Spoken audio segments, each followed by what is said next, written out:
You cannot bring a firearm loaded with multiple magazines to any sort of protest that you want. It's that simple. You don't have that right to break the law and incite violence. We're raising money. If you have a case, we will review it for free and we will cut the check to the lawyer to file your defamation case and get your day in court. If Kyle Rittenhouse's team is listening, or your audience is tweeting, this is what Fight with Cash is for. We will help Kyle Rittenhouse's defamation cases. We will pay for them by raising money so he can clear his name like I'm clearing mine. You cannot bring a firearm loaded with multiple magazines to any sort of protest that you want. It's that simple. You don't. No, actually, based on Minnesota law, you can bring a firearm to a protest. And Kash Patel is trying to act like, oh, and incite violence and think that you're going to get away with it. Let's not act like it was what Kristi Noem tried to announce it as, if paint this story of this guy approaching law enforcement with a gun out. It simply wasn't that. I want everybody who's observing this to just understand that we're getting played by both sides.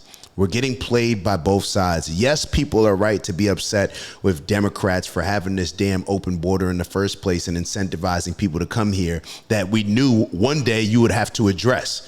And then when you have people coming here, so many illegally, you open the doors up to people. Now, how are you supposed to target just people by name and address? Is there somewhere where they sign a check-in sheet, or, you know, who's present today in class, like who's on the illegal side? No, nobody's going to write that.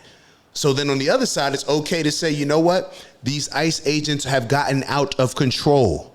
This is an uncontrolled situation and the ICE agents are wrong, whether it's Renee Good or whether it's this situation.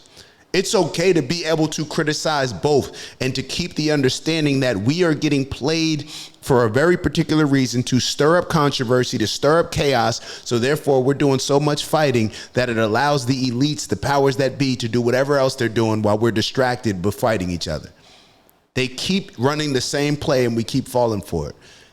And people like Kash Patel's just a pawn.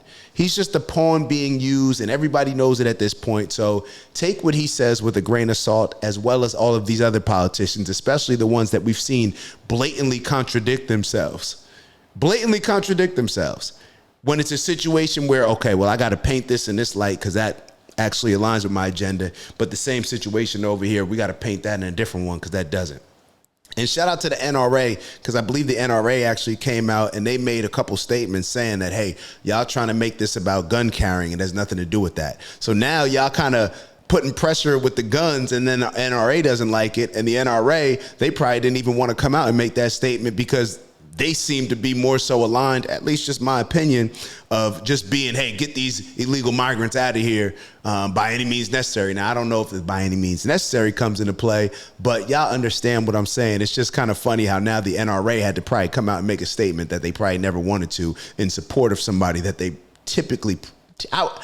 Maybe that's being naive, but I would say that they otherwise wouldn't be so up in arms, ready to support. And they, not to say that they jumped out the window, but they probably wouldn't want to say anything regardless in that type of situation, because that's a Democrat, that's a liberal. We're not rocking with them. We know that the NRA tends to lean more conservative. So I'm rambling. I'll see you on the next video.